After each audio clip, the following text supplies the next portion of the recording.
El corazón de las tinieblas de Joseph Conrad. El río Támesis se extendía como una serpiente de plata bajo el cielo crepuscular. En su superficie se reflejaban las luces de Londres, una ciudad que parecía respirar en silencio, cansada de sus propias sombras.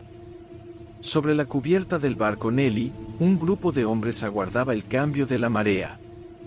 Entre ellos, un marinero de rostro curtido, llamado Marlowe, observaba el horizonte con una mezcla de melancolía y asombro.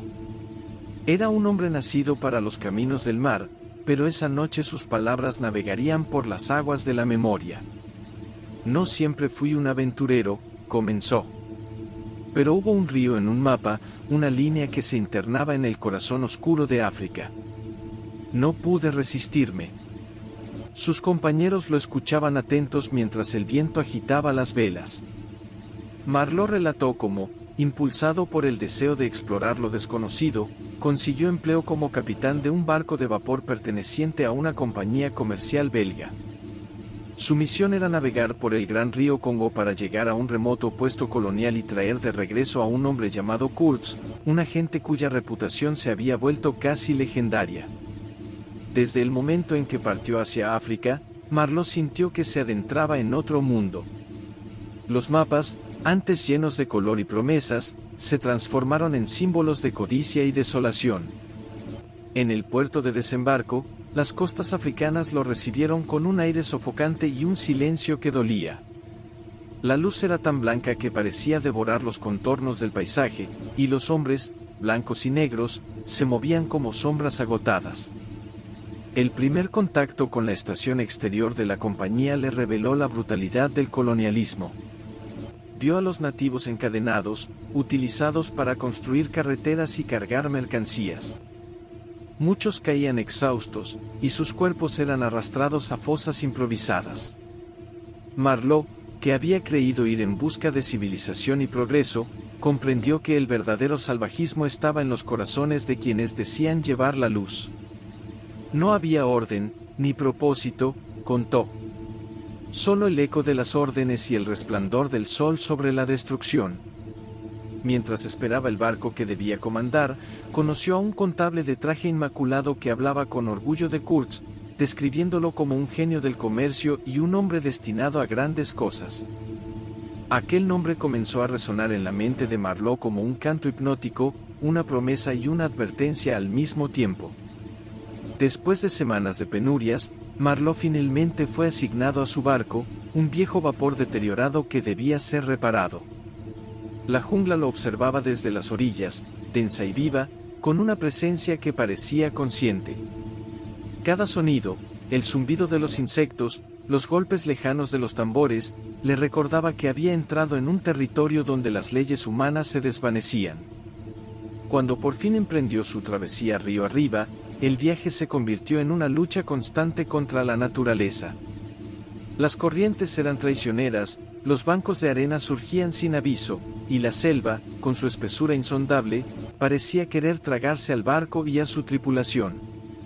Los hombres se enfermaron, el calor era insoportable y la moral comenzó a quebrarse. A medida que avanzaban, Marlowe escuchaba fragmentos de historias sobre Kurtz. Algunos lo veneraban como un héroe, otros lo temían como a un dios caído. Se decía que su voz podía dominar a los nativos y que su poder en el interior era absoluto. Cada relato añadía misterio a su figura, y Marlowe sintió que su destino estaba irremediablemente ligado a ese hombre invisible. El río nos llevaba hacia él, dijo Marlowe con voz baja, hacia el centro mismo de la noche. Cuando el sol se hundió entre los árboles, los sonidos del bosque se convirtieron en susurros. La tripulación encendió antorchas, y las sombras bailaron sobre el agua. Marlowe, apoyado en el timón, comprendió que no solo estaba remontando un río físico, sino también un río interior, una corriente que lo arrastraba hacia lo más profundo de la condición humana. El primer rugido de un tambor resonó en la distancia. La selva respondió con un murmullo que parecía reírse de ellos. El corazón de las tinieblas los esperaba. El vapor avanzaba lentamente por el río, envuelto en una bruma espesa que parecía surgir del agua misma.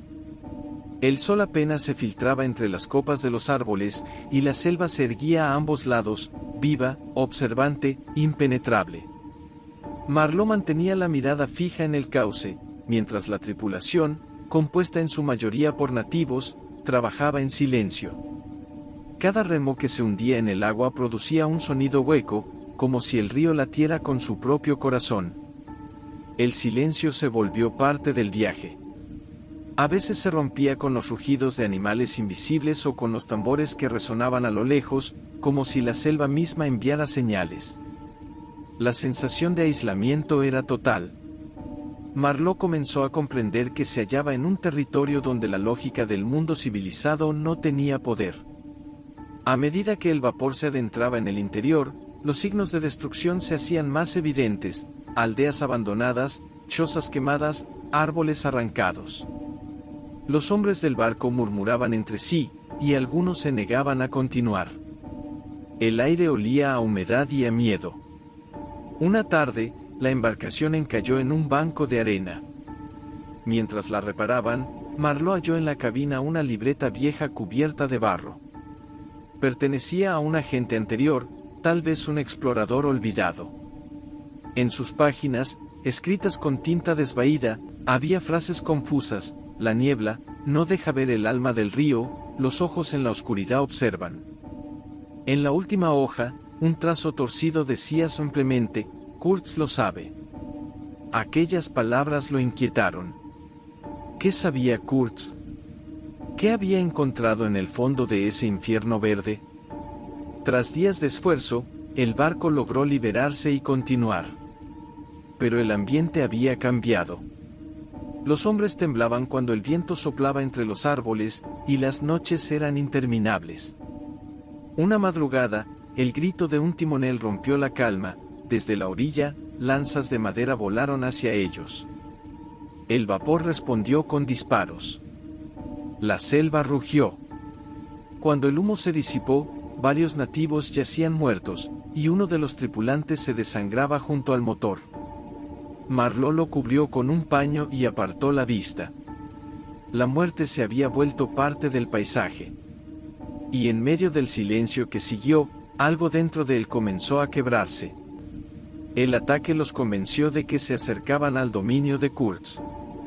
Los tambores eran ahora más intensos, las sombras más densas. El aire parecía arder. Una tarde, al girar una curva del río, vieron una empalizada junto a una cabaña. En el muelle los esperaba un hombre de rostro delgado y mirada febril, vestido con ropas europeas descoloridas. «Han llegado al fin», gritó el hombre con un acento extranjero. «Yo soy el ayudante del señor Kurtz». El extraño, que se presentó como un comerciante ruso, los recibió con una sonrisa nerviosa. Sus ropas estaban remendadas con telas de colores, y sus ojos brillaban como los de un fanático. Les ofreció tabaco, fruta seca, y habló de Kurtz con devoción casi religiosa. «Es un genio», decía. «Un hombre que ha ido más allá de los límites del bien y del mal. Los nativos lo veneran. Lo temen. Lo aman». Marlowe escuchaba sin intervenir. Pero a su alrededor, los árboles parecían inclinarse, y en la distancia se oían los cánticos de una multitud invisible. El ruso le contó que Kurtz había establecido su propio reino en el corazón de la selva. Se decía que su voz bastaba para detener una guerra o para provocar una masacre. Había recolectado más marfil que todos los agentes juntos, pero su mente se había vuelto errante, atrapada entre la grandeza y la locura. Aquella noche, Marlowe no pudo dormir. Observó las antorchas que ardían en la orilla y escuchó los gritos rituales de los nativos. En algún lugar detrás de la muralla de árboles, Kurtz estaba vivo, rodeado de su culto, más espíritu que hombre. Mientras la bruma cubría el río, Marlowe sintió que el aire se llenaba de presencias invisibles. Una frase le cruzó la mente, como un susurro que no provenía de él: el horror tiene un eco que nunca se apaga. El río parecía responder con un rumor sordo, y la selva, inmóvil, los observaba con ojos sin nombre. La oscuridad ya no era solo externa, se había instalado en el interior de cada uno. La neblina flotaba sobre el río como un velo que ocultaba los secretos de la selva. Marlowe, apoyado en la barandilla del vapor, observaba el muelle improvisado frente a él. Las columnas de humo ascendían desde las hogueras en la orilla, donde figuras humanas se movían lentamente, cubiertas de pintura y plumas. Todo en aquel lugar tenía una gravedad ancestral, como si el tiempo hubiera quedado suspendido. El comerciante ruso lo miró con una mezcla de emoción y temor. «Él los espera», dijo en voz baja. «Pero recuerde, nadie se acerca sin ser llamado». Marlowe asintió. Su corazón latía con una mezcla de curiosidad y ansiedad. Por fin conocería a Kurtz, el hombre que se había convertido en mito. El vapor se detuvo junto a la orilla. Los tambores comenzaron a resonar desde lo profundo de la jungla, marcando un ritmo lento y pesado. De entre los árboles surgieron figuras humanas, una tras otra, hasta formar una multitud silenciosa. Eran hombres y mujeres, desnudos, con los ojos encendidos por una devoción inexplicable. En sus manos sostenían lanzas y antorchas. Y entonces, entre la multitud, apareció él. Kurtz. Su figura era alta y delgada, pero su rostro, pálido y demacrado, parecía el de un muerto que aún se niega a marcharse. Llevaba una túnica manchada y una expresión de fuego en los ojos. A su alrededor, los nativos se arrodillaron, y un murmullo reverente recorrió la orilla. Marlowe sintió un estremecimiento. No estaba ante un hombre común, sino ante alguien que había cruzado los límites de la razón. Kurtz levantó una mano, y el murmullo se detuvo. Su voz, aunque débil, tenía una autoridad irresistible. «¿Eres tú el que viene del río?», preguntó. «Sí», respondió Marlowe. «He venido a llevarlo de regreso». El fantasma de una sonrisa cruzó los labios del hombre. «¿Regresar?», susurró con ironía. «Ya no hay regreso cuando se ha visto el rostro de la oscuridad». Aquellas palabras resonaron en la mente de Marlowe como un eco profundo. Lo acompañó hasta la cabaña principal, una choza cubierta de marfil tallado y huesos blanqueados. En el umbral, colgaban cráneos humanos. El aire olía a incienso y a muerte. Dentro, Kurtz hablaba sin cesar. Hablaba de progreso, de civilización, de poder. Pero cada frase terminaba en una espiral de locura. Hablaba como un profeta extraviado, convencido de haber descubierto la verdad última del hombre. «He visto lo que somos cuando no hay testigos», dijo con una voz que parecía venir de otro mundo. «La oscuridad nos pertenece. Es nuestro origen y nuestro destino». Marlowe lo escuchaba con una mezcla de horror y fascinación. El hombre que había venido a civilizar había sido devorado por la selva. Su inteligencia brillante se había vuelto contra sí misma, y su dominio sobre los nativos se sostenía solo por el miedo y la superstición. Esa noche, el río se iluminó con antorchas. Los nativos danzaban en honor a su señor, entonando cantos que mezclaban reverencia y terror. Marlowe observó desde la distancia, sintiendo que presenciaba un rito primitivo en el que se adoraba no a un dios, sino al reflejo más oscuro del alma humana. El comerciante ruso, temblando, se acercó a él. «Debemos marcharnos pronto», susurró. «Si se queda más tiempo, él no lo dejará ir. Cree que el río es su dominio». Al día siguiente, cuando los tambores callaron, Marlowe encontró a Kurtz tendido sobre su cama, débil, febril. Había perdido casi toda su fuerza, pero su mirada seguía ardiendo. «He conquistado este lugar», murmuró. «Todo el marfil, toda la vida, me pertenece». Marlowe se inclinó hacia él. «¿Y qué te queda ahora?». Kurtz lo miró, y una lágrima recorrió su rostro. «Solo el eco de mi voz, y el peso de mis actos». El viento sopló entre las palmas, y la selva respondió con un murmullo grave, como si confirmara su sentencia.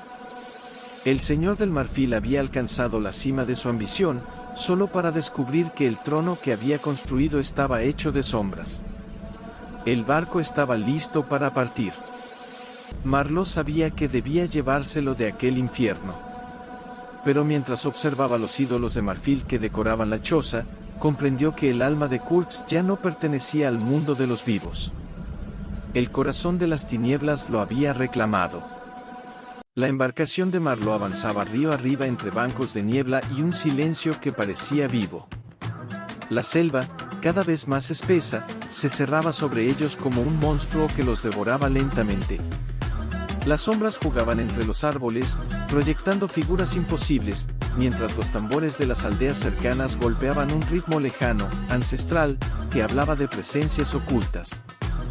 Todo en aquel lugar parecía observarlos. Marlowe sentía que el aire mismo respiraba junto a ellos, cargado de una energía que mezclaba muerte y deseo.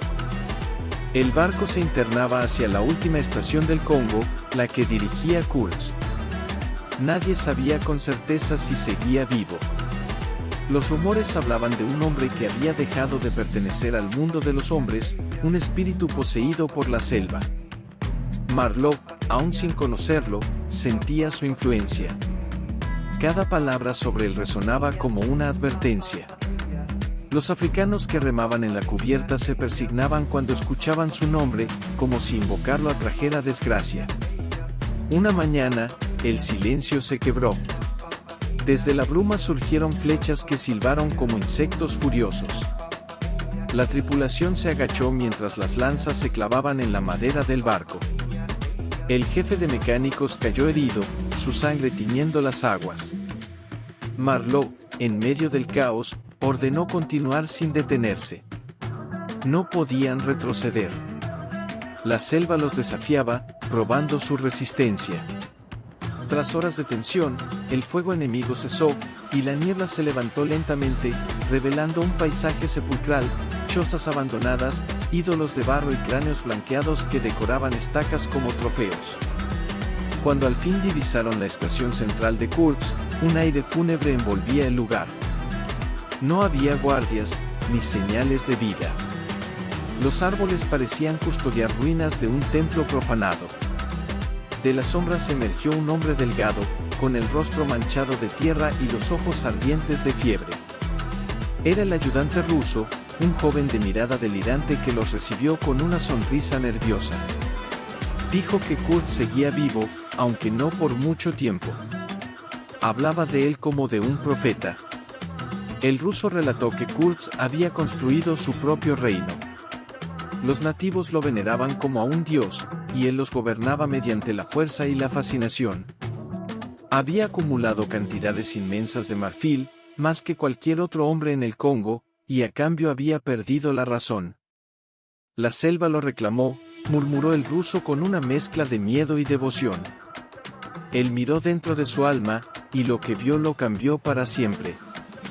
Marlowe observó desde la orilla las columnas toscas de la estación y notó que algunas estaban coronadas con cráneos humanos.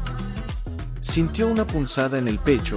Aquello no era civilización, era la caída de un imperio construido sobre la locura. Los hombres blancos que habían venido a conquistar el continente se habían convertido en sombras, esclavos de su propia codicia. Esa noche, el aire era tan denso que parecía que la oscuridad respiraba. Marlowe apenas dormía, con los ojos fijos en la cabaña donde decían que Kurtz descansaba. La luna se reflejaba sobre las aguas del río, creando destellos pálidos.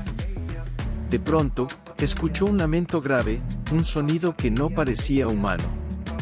La selva entera respondió con murmullos, como si el bosque compartiera su dolor. Marlowe comprendió entonces que la civilización que proclamaban los europeos no era más que una máscara frágil. Debajo de ella, la barbarie dormía en todos los hombres. Kurtz no había sido corrompido por el Congo, solo había dejado que la oscuridad interior saliera a la superficie. Lo que la selva había hecho era mostrarle su verdadero rostro. El ruso, temeroso, confesó que Kurtz había pronunciado palabras que nadie entendía, palabras que parecían invocar a fuerzas antiguas. Hablaba con los espíritus, dijo. y los espíritus respondían. Marlowe sintió un estremecimiento. No sabía si Kurtz era un enfermo o un iluminado, un hombre que había cruzado el umbral del alma humana. Mientras el viento agitaba las ramas, el barco permaneció inmóvil frente a la estación. El sonido del río, grave y eterno, acompañaba la espera. Marlowe miró la espesura y pensó que, más allá de esa línea oscura, no existía retorno posible. Quien miraba demasiado dentro de la oscuridad corría el riesgo de quedar atrapado por ella. La niebla, espesa y blanca, cubría las aguas como un sudario. Marlowe se levantó antes que los demás, impulsado por una sensación de que algo estaba a punto de terminar. El aire olía a humedad, a tierra vieja, a muerte. En la choza principal, donde Kurtz yacía enfermo, se oían gemidos apagados.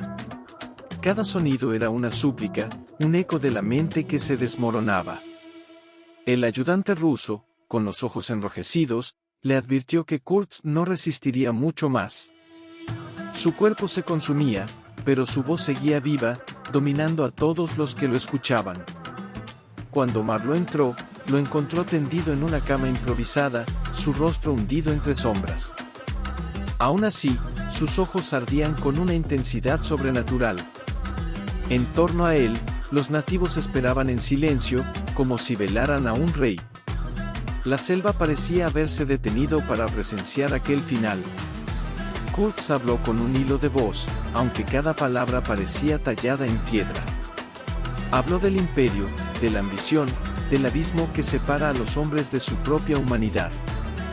Su discurso oscilaba entre la lucidez y la locura. «Yo vi lo que hay detrás del velo», murmuró. «Vi la verdad desnuda, y fue un horror». Esa palabra quedó suspendida en el aire, vibrando como una campana fúnebre. Marlowe sintió que estaba frente a una revelación. Aquel hombre, que había viajado buscando gloria, había terminado encontrando el vacío absoluto. Su reino no era más que una ilusión construida sobre la sangre y el miedo. Y aún así, en medio de su delirio, Kurtz conservaba una grandeza trágica, la de quien enfrenta el espejo del alma sin apartar la mirada. Al caer la tarde, los tambores sonaron a lo lejos. Era como si la selva entera se preparara para despedirlo. Los nativos encendieron antorchas y entonaron un canto profundo, un lamento que se mezclaba con el viento. Kurtz levantó la mano, temblorosa, como si diera una última orden.